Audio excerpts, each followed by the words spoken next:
৩৬ দিনের আন্দোলন, এরপর স্বৈরাচারের পতন। ছাত্র জনতার অভ্যুত্থানের পর আত্মগোপনে আছেন বাংলাদেশের সেই সময়ের প্রভাবশালী নেতা, মন্ত্রী, এমপিরা। তাদের প্রকাশ্যে দেখা যাচ্ছে না বহুদিন।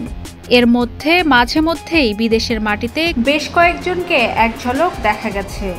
ওয়ালটন আবারও মিলিনিয়ার অফারে ওয়ালটন ফ্রিজ কিনে আপনিও হয়ে যেতে পারেন মিলিয়নিয়ার। মিলিনিয়ার ছড়াছড়ি দেশ জুড়ে, এটা শুধু ওয়ালটনই পারে। তবে এবার আমোদ ফুর্তিতে সময় কাটানোর দৃশ্যপট দেখা গেল যুক্তরাজ্য আওয়ামী লীগের সাধারণ সম্পাদক সৈয়দ সাজিদুর রহমানের ছেলের বিয়েতে। সেখানের অনুষ্ঠানে দেখা গেছে বাংলাদেশ থেকে নানা দুর্নীতির অভিযোগে পলাতক মন্ত্রী, এমপিদের।